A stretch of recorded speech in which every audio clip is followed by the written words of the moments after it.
तैयार है ना? खुदा सलामत रखे। दोनों शहजादों को आप देखें, अकबर भी बेमिसाल है और कासिम भी बेमिसाल है। और इनकी जुदाई का फर्क आप देखें, असर कितना बड़ा था इनकी जुदाई का। हुसैन के एक बेटे को अकबर कहा जाता है और एक बेटी को सुगरा कहा जाता है। सुगरा वो है जो मदीने रह गई थी, ठीक। अकबर वो हैं जो साथ गए। जब यह तहकीक की जाए कि हुसैन सुगरा को क्यों नहीं लेके गए थे, इसमें चंद वजूहात मिलती हैं। एक तो यह कि आप शादीशुदा थी, आपके शौहर घर नहीं थे, इजाजत नहीं मिली थी, इसलिए बेटी को छोड़ गए थे, एक वजह। दूसरी वजह यह मिलती है कि बीमार थी, सफर की ताकत नहीं थी, इसलिए घर छोड़ गए थे। तीसरी वजह यह मिलती है कि सुगरा वो हैं जिसके चेहरे में खातून जन्नत फातिमा ज़हरा के जलवे नजर आया करते। यह तीसरी वजह है। अब यह वजह कब समझ में आई? सुगरा वो हैं जिनका चेहरा फातिमा से मिलता है और अकबर वो हैं जिनका चेहरा मुस्तफा से मिलता है। और ये दोनों हम शक्ल अली के घर में यानी हुसैन के घर में। कैसे और क्यों? बाज लिखने वालों ने लिखा कि जिस दिन इमाम हुसैन का निकाह हुआ, आप भी जानते हैं जब कोई बेटा दूल्हा बने, घर में मां ना हो या बाप ना हो, हजार यार हों, एक कलर के कपड़े पहनने वाले सैकड़ों दोस्त हों और लाखों रुपए का सेहरा सर पे हो और मां ना हो ना, तो बड़े से बड़ा खुश नसीब दूल्हा भी रोने लग जाता है। अल्लाह आपको खुशी के दिन दिखाए, आप बड़े से बड़े कामयाबी के एक बड़े मयार पे फाइज हो जाएं और मुबारकबाद देने वाला बाप ना हो ना, तो फिर कोई कामयाबी नहीं लगती है। मैंने तो साहिब यहां तक देखा है, ईद के दिन आप भी गौर करना, जब नए कपड़े पहन के 2 रकात पढ़ने के लिए लोग मस्जिद में जाया करते हैं, तो जिनके माँ बाप होते हैं वो 2 रकात पढ़ के घर लौट जाते हैं और जिनके माँ या बाप नहीं होते वो घर नहीं आया करते, बल्कि 2 रकात पढ़ने के बाद सीधे कब्रिस्तान जाया करते हैं। कभी उनके दर्द का एहसास करके देखो प्यारे, जब 2 रकात पढ़ने के बाद लोग कब्रिस्तान की तरफ जाकर के माँ की कब्र पे सलाम करते हैं, कोई जाके उनसे पूछे माँ बाप क्या हुआ करते हैं। अगर ईद के दिन भी माँ बाप की कमी महसूस होती है तो दूल्हा बनने के वक्त किसकी कमी महसूस नहीं होती होगी? आप जाकर के देखो, लोग कहते हैं बड़ा हसीन लग रहा है, किसी की नजर न लग जाए। आज कितने नसीबों वाला है, कारी अहमद अली भी तेरे निकाह में है, फला कारी साहब भी हैं, फला कारी साहब भी हैं, लेकिन नजरें ढूंढा करती हैं। सब हैं लेकिन बाप का चेहरा नजर नहीं आ रहा है, सब हैं लेकिन दुआएं देने वाली मां नजर नहीं आ रही है। सारे लोग तो हैं लेकिन सर पे हाथ रख करके नजर उतारने वाली बहन नजर नहीं आ रही है। जब ये ख्यालात आया करते हैं तो बड़े से बड़े खुशनसीब रोया करते हैं, मेरा हुसैन दूल्हा बना है। नजरें उठी हैं ऊपर को, सामने मां नजर नहीं आई। हुसैन की बेइख्तियार चीखें निकल जाती हैं, काश मां फातिमा होती, बेटे को दुआएं देती। जब बेकरारी रखी, शाम तक रोते रखे, सोचा बाहर निकल जाए ताकि तसल्ली मिल जाए। जब बाहर निकले हैं, नाना मुस्तफा की याद सताने लग जाती है, फिर रोने लग जाते हैं। फिर घर आते हैं, आकर के बिस्तर पे लेट गए, रोते रोते आंख लगी, ख्वाब में मेरे आका तशरीफ लाते हैं। फरमाते शहजादे क्या तुम्हें पता नहीं है, जब तुम रोया करते हो तो मेरे जिगर पे कितनी तकलीफ होती है? जी नाना मालूम है। का फिर रो क्यों रखे हो? का नाना रोऊं क्यों ना, अगर घर में रहता हूं तो माँ की याद सताती है, बागर जाता हूं तो आपकी याद सताती है। का फिर वो रास्ता बता दे, वो कौन सा तरीका है जिससे तेरा दुख कम हो जाए? तब मेरे इमाम ने कहा था नाना दुआ कर दे, अगर अल्लाह बेटा दे तो ऐसा दे जिसकी शक्ल आपके चेहरे से मिलती हो, और बेटी दे तो ऐसी हो जिसका चेहरा माँ फातिमा से मिलता हो। नबी ने दुआ दी, खुदा ने करम किया, अकबर ऐसा आया जिसे देखो तो मुस्तफा याद आए, और सुगरा वो है जिसे देखो तो सैयदा फातिमा ज़हरा याद आया। नारा तकबीर, नारा रिसालत, उलमाए अहले सुन्नत, जिक्र हुसैन कॉन्फ्रेंस, मसलके आला हजरत हजरत अल्लामा मुफ्ती हम्माद साहब किबला। सुभान अल्लाह। मैं नहीं जानता मैं इसका अहल भी हूं कि नहीं, लेकिन इतना जरूर कहूंगा घर की बात घर वाले ज्यादा बेहतर कर सकते। घर की बात घर वाले ज्यादा बेहतर कर सकते हैं। अल्लाह की इज्जत की कसम खा के कहता हूं, जो लोग जिक्र हुसैन पे निकलने वाले आंसुओं पे फतवे लगाते हैं ना, अगर हलाल की औलाद है ना, आके बताए अगर आंखें उनके जिक्र में भीग जाएं, इसे राफजियत कहते हैं, तो कौन सा फतवा मेरे नबी पे लगाओगे जो विलादत के दिन भी जिक्र शहादत सुन के रो दिया था। हम सीना पीटने वाले लोग नहीं, हम कपड़े फाड़ने वाले लोग नहीं। जिक्र हुसैन में आंसू निकल आए, इस पे कौन फतवा लगाएगा? कसम खा के कहते नहीं, मैं माफ कीजिएगा, मैंने अपनी जमात के खतीब को ना, मेरी तकरीर के बाद बंदा बैठा ना, उनने देखा लोगों की आंख में आंसू, बैठती कह रहा कि नहीं नहीं नहीं, ये तो रावजियों का तरीका, हम तो जश्न हुसैन, जश्न शहादत हुसैन मनाते। मैंने कहा इस लफ्ज का जरा मफहूम समझता है? इसका मतलब समझता है मौलवी? हम जश्न इसलिए मनाते हैं कि हमारा हुसैन जिंदा। मैंने कहा क्या हुजूर नहीं जानते थे कि शहादत के बाद भी मेरा हुसैन जिंदा है?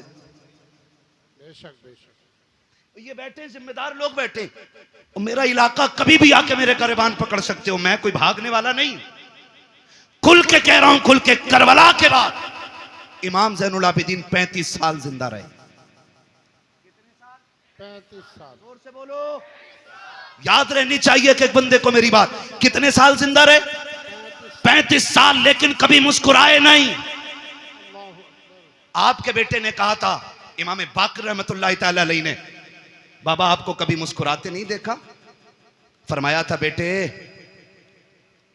हमने करबला देखा है, अगर तू करबला देख लेता तो तू भी मुस्कुराना भूल जाता। तू करबला देख लेता तो तू भी मुस्कुराना भूल जाता। और कभी पानी दिया जाता तो देख के एक घूंट मारते रो देते थे। करबला को समझा ही क्या है, कह रहा जश्न मनाएंगे हम। खुदा की कसम, हमारा नबी जिंदा, हमारा दीन जिंदा, हमारा इस्लाम जिंदा, हमारा कुरान जिंदा, हमारा खुदा जिंदा, हमारा हुसैन जिंदा। ये हमारा भी अकीदा है। लेकिन सुन, जमीन उतनी गर्म होती है जितने पे आग जलती है। जमीन उतनी गर्म होती है जितनी पे आग जलती है। एक्सीडेंट देखे आपने? एक्सीडेंट देखे हाथ से रोड पे? बोलो, है ना? आपने देखा होगा कभी लाशें ऐसे चिपक जाती हैं कि खुरचनी पड़ती हैं, कभी चेहरे बिगड़ जाते हैं, है ना जी? लेकिन एक बात बताओ, कितने लोग गुजरने वाले ऐसे होते हैं जो उन लाशों को देख के रोते हैं। बिखरी हुई लाश देखा, किसी ने यूं रुमाल लगा, ओ हो, देखा नहीं जा रहा, किसी ने कहा ओ भाई ओ हो, बुरा हुआ। लेकिन उन्हीं लाशों के पास आप देखोगे कुछ ऐसे भी होते हैं जो बेहोश होते हैं। मैं पूछूंगा क्या ये गुजरने वालों की तरह है? लोग कहेंगे नहीं। का ये जो गुजर के गया नहीं रोया ना, इसका मरने वाले से कोई रिश्ता नहीं था। और ये जो बेहोश होके गिर गई है ना, ये मरने वाले की माँ है। ये जिसके मुंह में पानी डाला जा रहा है ना, ये 6 महीने के बेटे का बाप है। ये जिसको संभाले नहीं संभाला जा रहा है, ये भाई की बहन है। पता ये चला रोते वही हैं जिनके रिश्ते में कोई कुछ लगता है। जिनका रिश्ता ही नहीं है उनकी आंख में आंसू नहीं आया करते। मैं सीना पीटने की बात नहीं कर रहा हूं। लोग कहते बस इतना कहो गुजर जाओ, बड़े बेदर्दी से मारे गए। मैंने कहा तेरे बाप का एक्सीडेंट हो जाए, साफ बताता, पहले नाक लगी, फिर कोनी लगी, फिर भेजा निकला, फिर ट्रक चढ़ गया ऊपर।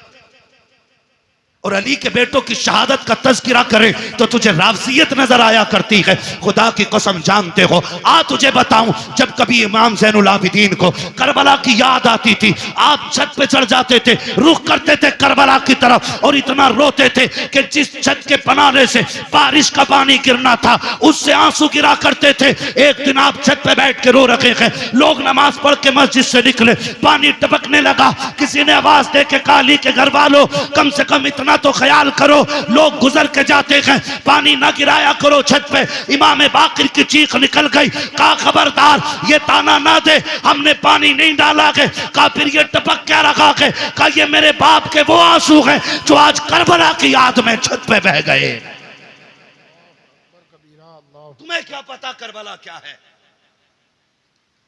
15 साल हजरत उम्मे फरवा, हजरत कासिम की अम्मा जिंदा रही।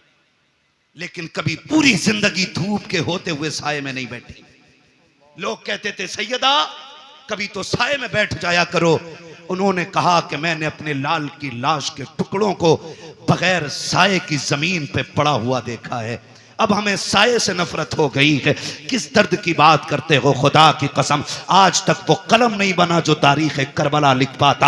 आज तक वो औराक नहीं बने जो दर्द करबला को सबा लेते। आज तक वो मुअर्रिख ना बना कि जो दर्द करबला को अपनी जबान दे करके औराक के सीनों में उतार पाता। बस इतना समझ लो कि जबान से हो बयाने इज्जो शान अहले बैत, मदहकाने मुस्तफा के मदहकाने अहले बैत अपना सौदा बेचकर बाजार सोना कर गए। कौन सी बस्ती बसाई ताजिराने अहले बैत, बेइजाजत जिनके घर जिब्रील भी आते नहीं। कद्र वाले जानते हैं कद्र शान अहले बैत, बेअदब गुस्ताख नजदीक को सुनाते ऐ हसन यूं कहा करते हैं सुन्नी दास्ताने अहले बैत। क्या बात है, बहुत अच्छा। भाई करबला करबला है। आखिरी बात बयान करने लगा हूं। खुदा आपको सलामत रखे। 2 बज गए हैं, जीते रहें सलामत रहें। और जिन्होंने ज़हरा के लालों की महफिल सजाई अल्लाह उनके लालों की उम्र में बरकत अता फरमा दे। खुदा आपको सलामत रखे। बस एक बात कहने लगा हूं करबला, आपने सुना होगा मैं कम इल्म बंदा, जितना मेरी समझ में आया मैं उतना बयान कर रहा हूं। मुझसे बड़े बड़े लोग बैठे हुए मिंबर शरीफ पे। करबला इमाम आली मकाम शहीद हुए कौन सी तारीख में? कौन सी तारीख में बेटे? कितनी तारीख में? 10 मुहर्रम में। मैं खड़ा हो बेटा, खड़ा बच्चा, इधर को मुंह कर। कैमरे वालों इस बच्चे का मुंह देखो। हमने पहले ही कहा था कि हमने मदरसों में करबला बाद में सीखी है, चूल्हे पे बैठ के मां से पहले सीख ली है। और मैं हजरत खुल के कहता हूं, ये जो सारी बातें हुई है ना अभी, मैं किसी पे तनकीद नहीं कर रहा हूं, मुझे मतलब भी नहीं है। मुझे अपना दीन बयान करना है। जो बहक जाए अल्लाह उसे हिदायत दे दे, और जिसे रब हिदायत दे उसे कौन भटकाने वाला है। ठीक है ना? मैं एक बात बयान करने लगा हूं। अगर सारी किताबें तारीख की उठा के दरिया में डाल दो, सारे मुअर्रिखीन उलमा के मुंह पे ताले लगा दो, और 100 साल तक ये शर्त लगा दो कि कोई भी करबला बयान नहीं करेगा आलिम, और किसी किताब में लिखी नहीं जाएगी। कसम खा के कहता हूं 100 साल के बाद भी करबला ऐसे ही याद रहेगी जैसे आज याद है। सही बता रहा हूं। इसलिए कि कुछ ऐसे दर्द होते हैं जिनके लिए 3 दिन रोया जाता है। कुछ ऐसे गम होते हैं जो 10 दिन रो लो तो गम कम हो जाते हैं। कुछ गम ऐसे होते हैं जिनके लिए 1 साल रो लो कम हो जाता है। लेकिन कुछ गम ऐसे होते हैं जिनके लिए सदियां कम पड़ जाती हैं, गम कम नहीं होता है। और उन्हीं गमों में से एक गमे हुसैन है, जिससे रोते रोते सदियां कम पड़ गईं लेकिन गम कम नहीं होता है। आज भी जब असगर की प्यास का जिक्र होता है दीवाने रो देते हैं। आज भी जब सकीना के सब्र की बात आती है ना, आज भी लोग रोते हैं। और जो यजीद के भैये भतीजे भांजे और नाती पोते हैं ना, वो कहते हैं जी इख्तिदार की लड़ाई थी, 2 शहजादों का आपस का झगड़ा था। वो जालिमों, आपस के झगड़ों में, इख्तिदार के झगड़ों में 6 माह के असगर के तीर नहीं मारा जाता, बीमारों को जंजीर नहीं पहनाई जाती, बेटियों के हाथों में रस्सियां नहीं डाली जाती, सरों को नेजों पे नहीं उठाया जाता। मैं कहता हूं कोई जिगर लाओ ऐसा जो बर्दाश्त कर सके। मुझे एक बात याद आ रही, मेरा इमाम जब खेमे से जाने लगा ना, सैयदा ज़ैनब आ गई। भैया जा रहे हैं जी, आंखों में आंसू क्यों? अब देखो सब्र भी कोई चीज है, सब्र भी कोई चीज है। फरमाने लगे बहन अकबर गए, मैंने सवार किया था घोड़े पे, कासिम को मैंने बैठाया था, अब्बास को मैंने दुआएं दे के भेजा था, ओनो मोहम्मद मैंने रुखसत किए थे, हुसैन जा रहा कि आज सवार कराने वाला कोई नहीं है। का इस ख्याल ने रुलाया। सैयदा ज़ैनब आगे बढ़ के कहती दिल थोड़ा न कर, अगर तू अली का बेटा है तो मैं अली की बेटी हूं, सवार हो मैं तुझे बैठाऊंगी। जब मेरा इमाम बैठने लगा ना, बहुत गौर से एक एक बात सुनना, पीपलसाने के नौजवानों, अतराफ और जवानीब से आने वालों बहुत गौर से मेरी बात सुनिएगा। मेरे इमाम ने बैठने से पहले कहा था ज़ैनब करबला जा रहा हूं, लेकिन ख्याल रहे मेरी शहादत के बाद बगैर दुपट्टे के मेरी लाश पे मत आना। ये किसने कहा? मेरे इमाम ने कहा। ये कोई मैं लफ्फाजी नहीं कर रहा हूं, मैं तकरीर का वजन नहीं बढ़ा रहा हूं। आपने फरमाया था ज़ैनब मैं भाई हूं तेरा, मैं मालूम है तू मुझसे कितना प्यार करती है, लेकिन ख्याल रखना मेरी शहादत के बाद बाल ना नोचना, गिरबान चाक ना करना, मेरी लाश पे बगैर दुपट्टे के ना आना। मैं एक एक ढोला बजा करके, ढोलक बजा के ताज़िए के आगे नाचने वाले से पूछना चाहता हूं, बता हुसैन अफजल है कि ताज़िया अफजल है? बोलो, सारे बोलो। बात दुनिया के कोने कोने तक जानी चाहिए। एक तरफ ताज़िया हो, एक तरफ हुसैन हो, तो बड़ा कौन है? जोर से बोलो, बड़ा कौन है? हुसैन बड़ा है। पर बता तेरी बेटी बड़ी है या अली की ज़ैनब बड़ी है? तेरा रिश्ता ताज़िए से ज्यादा है या ज़ैनब का रिश्ता हुसैन से ज्यादा था? बोलो। ज़ैनब का रिश्ता हुसैन से ज्यादा था ना? थक गए आप लोग? तो मैं खत्म कर लूं, बिस्मिल्लाह करें। नहीं ना? तो फिर बोलें जरा या हुसैन। रिश्ता किसका ज्यादा? ज़ैनब का हुसैन से ज्यादा रिश्ता है, लेकिन तारीख का बाब एक एक लाइन गवाह है। खुदा की कसम मेरे इमाम ने कहा था ज़ैनब मेरी शहादत के बाद बाल ना खोलना, गिरबान ना नोचना। मेरी ज़ैनब सुन बात, मेरी शहादत पे बगैर दुपट्टे के ना आना। अब हाथ जोड़ के गुजारिश करना चाहता हूँ, 10 मुहर्रम को मेरा इमाम शहीद हुआ है, कोई माई का लाल साबित नहीं कर सकता ज़ैनब बगैर दुपट्टे के सगे भाई की लाश पे आ गई हो। खुदा की कसम घोड़े दौड़ते रह गए हैं, ज़ैनब ने पर्दा नहीं छोड़ा है, भाइयों के सर काटे गए हैं, ज़ैनब ने पर्दा नहीं छोड़ा है। लेकिन आज मेरी कौम ने इसी 10 मुहर्रम को मेला लगा करके, फैशन बना करके कौम की आबरू का सौदा कर दिया है। पीपल्स आने वालों, मैं तुमसे पूछना चाहता हूं, नुमाइश के नाम पर तुम्हारी बेटियां बेपर्दा क्यों हो रही हैं? क्या जायदाद में तुम हमसे ज्यादा हो? क्या दौलत तुम्हारे पास हमसे ज्यादा है? ये नुमाइश के मेले तुम्हारी जमीनों पे क्यों लगते हैं? तुम नहीं जानते हो पीपल्स आना वो जमीन है जो मुसलमानों की जमीन कही जाती है, भोजपुर वो जमीन है जो हमारा इलाका कहा जाता है। इन जमीनों को बर्बाद करने की नापाक साजिशें हैं। पहले मेलों के नाम पे बेटियां निकाली जाएंगी, फिर आजकल की तरह अभी चंद दिन की बात है, भोजपुर की एक लड़की ने जाकर के, नाम कितना अजीब है, नाम फातिमा के नाम बदल करके एक गैर मुस्लिम के बिस्तर को जाकर के गरम किया है। मैं पूछना चाहता हूं कौन सा जवाब देगो जाकर के सैयदा कायनात की बेटी को? अगर वो पूछेंगी हम तो सगे भाई की लाश पर भी नंगे सर नहीं आ सके। तुम मेलों के बहाने निकल गई बगैर दुपट्टों के, तुम ताजियों के बहाने निकल गई, तुम बाजारों के बहाने निकल गई। तुम्हें खुदा का वास्ता है बेटियों के पर्दों को लाजिम कर दो, शरीयत की हुदूद को लागू कर दो। अगर ये नहीं किया, एक दिन वो आएगा बेटियां तुम्हें जहर दे करके जाएंगी और कोई बचाने वाला नहीं होगा। और रह गई अक्लमंदी की बात, रह गई दानाई की बात, तो याद रखना कायनात में कोई भी मेरे नबी से बड़ा दाना नहीं है, मेरे नबी से ज्यादा होशियार नहीं है। अगर आका ने कह दिया पर्दा फर्ज है तो फिर है, जो नहीं करेगा वो इज्जतदार नहीं बल्कि दुनिया से जलील हो के मरे। बहुत अच्छा, बहुत खूब माशाअल्लाह। या रसूल अल्लाह, जिक्र हुसैन कॉन्फ्रेंस सरजमीन पीपलसाना, हजरत अल्लामा मुफ्ती हम्माद रज़ा साहब क़िबला, नाराए तकबीर, नाराए रिसालत। बुरा तो नहीं लगा ना? मैं कोई नेता मंत्री भी नहीं हूं और मैं नेता मंत्री को कुछ समझता भी नहीं हूं, क्योंकि उन्हें वो जानते हैं जो उन्हें वोट देते हैं, मुझे वो जानते हैं जो नबी की बातें सुनते हैं। बेशक बेशक। मैं आपसे सिर्फ एक बात कहना चाहता हूं, ये नुमाइशें बंद करो। आप नहीं लगनी चाहिए आपके पीपलसाने में, और तकलीफ बर्दाश्त करोगे तो सुनो, जब से तुम्हारा पीर का बाजार लगना शुरू हुआ है इस इलाके में अय्याशी आम हो गई है। बंद करो ये तमाशे। हाँ, आपसे कहना चाहता हूं खुदा के वास्ते, दुख भी होता है, अपनों के बीच बैठ के ये रोना रोना पड़ रहा है मुझे। तमाशे बंद कर दो ये सारे, और बेटियों से बता दो जिंदगी बहुत ज्यादा नहीं है, 60, 65, 70, 80, 90, 100, 200 बस।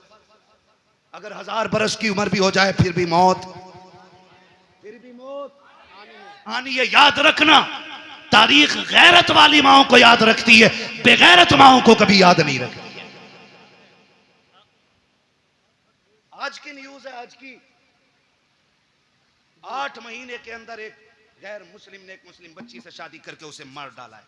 8 महीने नहीं रखा साथ में। बताइए, अल्लाह यही हो रहा है। डॉक्टर इकबाल का वो शेर न समझोगे तो मिट जाओगे हिंदी मुसलमानों, तुम्हारी दास्तान तक भी ना होगी दास्तानों में। किसी मंत्री किसी नेता के सिग्नेचर की जरूरत नहीं। अगर निजाम बदलना है तो नौजवानों को बदलना पड़ेगा। खुदा की कसम ये मत सोचना ये निजाम पहले बरेली बदले तब हम बदलेंगे, नहीं, तुम खुद को बदलो, तुम्हें देख के जमाना खुद बदलना शुरू हो जाए। क्या बात है, बहुत अच्छा। वरना 2 रोजा कॉन्फ्रेंस नहीं, 10 रोजा भी कर लो, कोई इज्जत बचाने वाला नहीं आएगा। मैं आपके इलाके का हूं, आपको जानता हूं, आप मुझे जानते हो, इसलिए ये दुख कह के जा रहा हूं।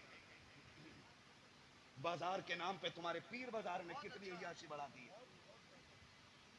रोको इसे, वरना बेटियां महफूज नहीं रहेंगी। हुसैनी हो तो सबील बाद में लगाओ, शरीयत की हदों पे पहरे पहले लगाने शुरू करो। हुसैन बहन से क्या कह रहा, वो बहन जो खातून जन्नत की गोद में पली हो, आम नहीं। कहना रे मौलवी साहब तुम्हें तो यकीन ही ना, तुम्हें तो शक ही रहे सब पे। शक की बुनियाद कसम खा के कहता हूं ऐसी गोद आज तक किसी बेटी को नहीं मिली जैसी सैयदा ज़ैनब को मिली है। बेशक बेशक, ऐसा नाना किसी का नहीं है जैसा सैयदा ज़ैनब का है। और सैयदा ज़ैनब वो है जो 6 साल की उम्र में कुरान की कारिया बन गई थी, जिसने कई साल कूफे के अंदर हुजूर के दीन का दर्स औरतों को दिया है, उसे ज़ैनब कहा जाता है। और अगली बात कह रहा हूं, बहुत गौर से मेरी बात सुनिए, उसे ज़ैनब कहा जाता है। उससे हुसैन कह रहे हैं मेरी शहादत के बाद चादर न छोड़ना। हुसैन कहते हैं बहन मैं करबला जा रहा हूं, सब्र करना, दोनों की जिम्मेदारियां अलग हैं।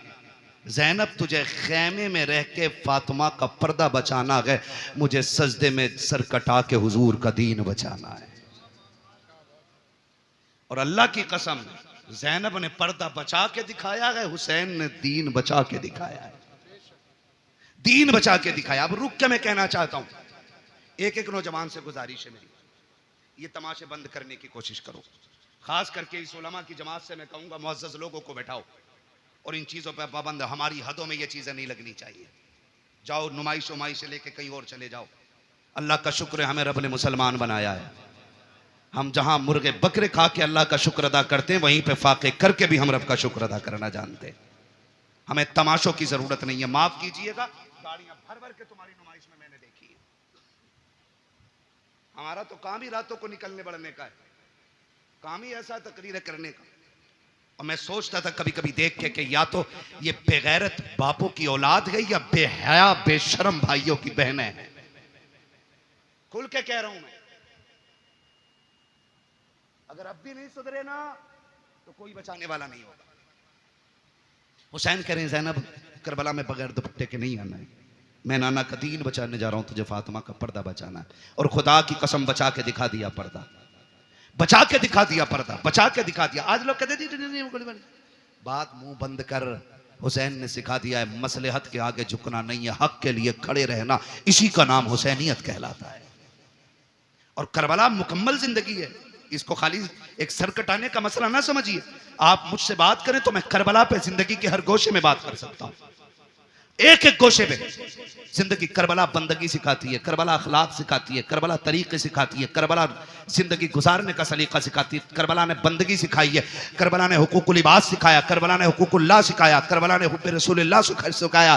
क्या क्या सिखाया है करबला ने। एक एक बात जो मैंने बोली है इस पर 2-2 घंटे चाहिए बात करने के लिए। बस आपसे इतना कहना चाहता हूँ, सुने करबला क्या है। बस आखिरी अल्फाज में मेरा हुसैन कहता मैं करबला जा रहा हूँ, तुझे खैमे में रह के दीन बचाना है, मुझे करबला जाके हुजूर की उम्मत बचानी है। ठीक है ना। हुसैन मैदान करबला में आए, शहीद हो गए। क्या हुआ? शहीद हो गए, सजदे में सर दे दिया, शहीद हो गए। शाम का वक्त हुआ, इधर देखें असर का वक्त हुआ, यजीदियों ने लाशों पे घोड़े दौड़ाए। सैयदा ज़ैनब ने आवाज दे के कहा था सुनो, आंसू बंद करो, असर का वक्त कम है। जल्दी करो, सजदे कर लो, कहीं असर की नमाज कज़ा ना हो जाए। जब लाशों पे घोड़े दौड़ रहे थे तो अली की बेटी नमाज का ऐलान कर रही थी। मगरिब के वक्त जब खेमों को आग लगाई जा रही थी, जब खेमे लूटे जा रहे थे, तब सैयदा ज़ैनब मगरिब की नमाज अदा कर रही थी। और जब खेमों को आग लग रही थी, उस वक्त अहले बैत अतार ने ईशा की नमाज अदा की है। तारीख का बाब देखो तो शहीद कितना दर्दनाक बाब है। जरा तारीख पढ़ के तो देखो, खुदा की कसम आप देखो 72 लाशें करबला के मैदान में पड़ी हैं। सैयदा ज़ैनब तेरे हौसले तेरे जुर्रत को सलाम हो। आज अगर किसी एक घर से एक लाश उठ जाती है, एक जनाजा उठ जाता है, पूरा खानदान लग जाया करता है। तसल्ली दो, माँ ने सुबह से कुछ नहीं खाया है। जब से बेटे की मौत की खबर आई है, इसके हलक से पानी तक नहीं उतरा है। ज़ैनब तेरे हौसले को सलाम है। तेरे आगे एक नहीं है, दो नहीं है, तेरे बेटों के साथ भाइयों के भी लुटे हुए लाशें पड़े हैं, भतीजों की उतरी हुई लाशें हैं जिन पे घोड़े दौड़ गए हैं। आज ज़ैनब ऐसी बेसरो सामानी का आलम है। आज ज़ैनब को कोई तसल्ली देने वाला भी नहीं है। आज कोई कंधे पे हाथ रख के कहने वाला भी नहीं। ज़ैनब सब्र करना चला गया, खुदा का था खुदा ने ले लिया। खुदा की कसम आज सब्र भी ज़ैनब कर रही है, तलकीन भी ज़ैनब कर रही है। आज साबिरा भी ज़ैनब है, तसल्ली देने वाली भी ज़ैनब है। आज कंडीशन ये है, किसी का एक चला जाए कमर टूट जाती है। ज़ैनब के तो 72 सामने पड़े हैं, लेकिन सब्र का पहाड़ बन के अली की बेटी ने खड़े होकर दिखा दिया है। जब मैदान करबला में रात का सन्नाटा हुआ, आधी रात बीत गई है, अली की बेटी चादर तत्हीर ओढ़ करके गाजी अब्बास का टूटा हुआ खंजर लेकर के लाशों के पास बैठ के पहरा दे रही है।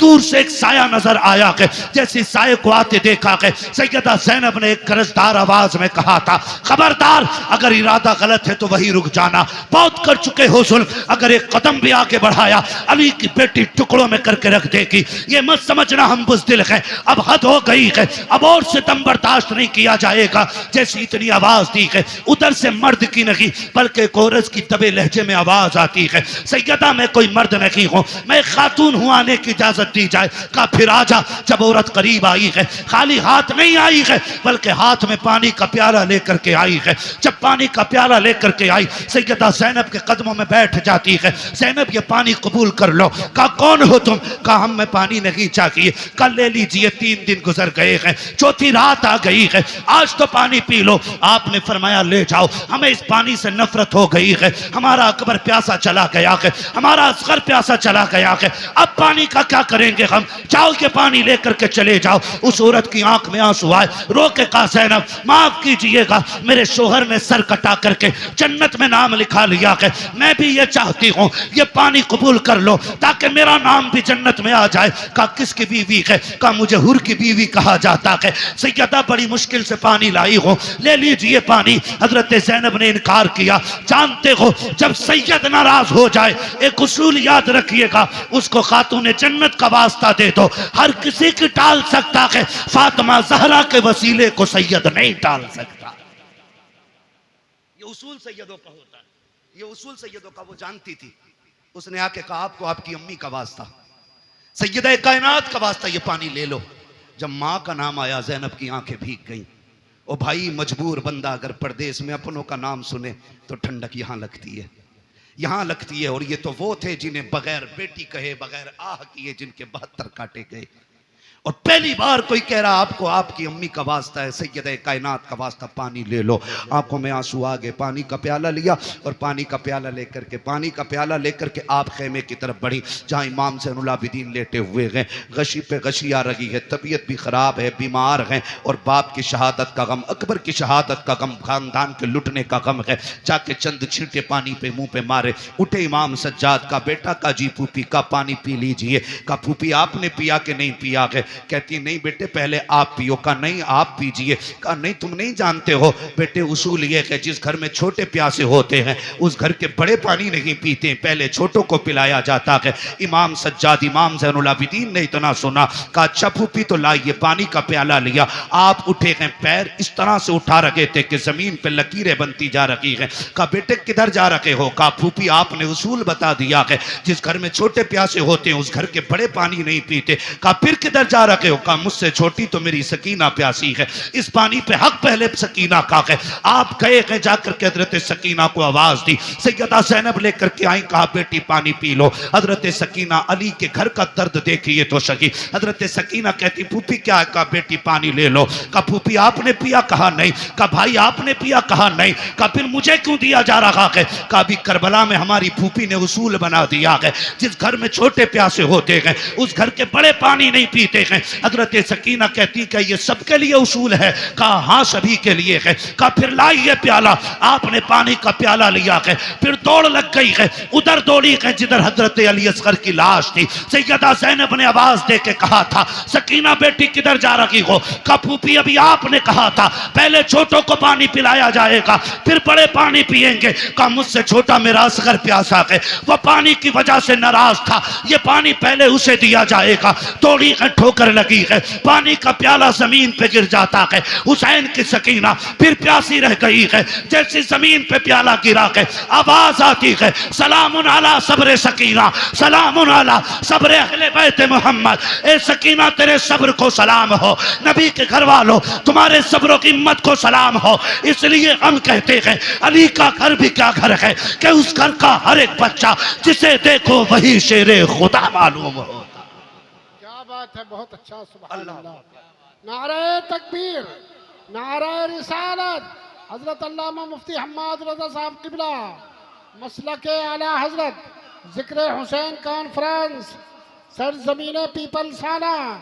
सुभान अल्लाह, क्या बात है। सलामत रहें। माशाअल्लाह। 1:02:25 होने को है। बस इंशाल्लाह जो बातें रह गई है ना कभी फिर कर ली जाएंगी। खुदा आपको सलामत रख के देखे। मैं बताऊं किसी को मस्जिद संभालनी है, किसी को मदरसा संभालना है, बड़ी बड़ी जिम्मेदारियां हैं। ये इनकी मोहब्बतें, ये बैठे रह गए हैं, ये इनका बुलंद अखलाक है, वरना कहाँ लोग बैठते हैं। ठीक है ना? तो मैं चाहता हूँ इंशाल्लाह ये जो मैंने बरकत के वास्ते चंद बातें की हैं, इंशाल्लाह ज़िंदगी रहेगी ना, आइंदा साल फिर जलसा रहेगा और फिर जिक्र हुसैन की महफिल सजेगी। अल्लाह करें आप भी रहें, हम भी रहें, फिर अली अली के नारे लगते रहेंगे। सुभान अल्लाह। सजदा भी पढ़ना है अभी, ठीक है ना जी? और बस बात सुन लें, ये करबला है, याद रखिएगा। जहां मदीने से करबला तक दीन की जिम्मेदारी हुसैन लेके आए थे, फिर करबला से मदीने तक दीन की जिम्मेदारी सैयदा ज़ैनब ने संभाली है और इमाम ज़ैनुल आबिदीन को बखैर व आफियत मदीने तक पहुंचाया। मदीने शरीफ आई, आपने इमाम सज्जाद को बगल में खड़े करके कहा था बेटे सज्जाद जी फूफी सामने क्या है? कहा आप नहीं जानती हो? कहा जानती तो हूं, तू बता ना क्या है? फूफी ये हुजूर का रोजा है ना, नबी का मज़ार है, नाना लेटे हैं इसमें। मैं भूला नहीं हूं फूफी। कहा बेटे बात भूलने की नहीं, तेरी जबान से इकरार कराना था बा। फिर करीब में खड़े करके कहा बेटे करबला किधर है? इशारा करके कहा फूफी करबला तो इधर है ना। कहा फिर करवट में खड़ा हो, कहा हुसैन गवाह रहना, मैंने तेरी अमानत खैरियत से मदीने तक पहुंचा दी है। इसलिए मैं खुल के कहता हूं बचा के कूफे से आबिद को लेके आई है, कमर में बारे इमामत उठा के लाई है। अली की बेटी को झुककर सलाम कर इस्लाम, तेरी अमानतें घर तक बचा के लाई है।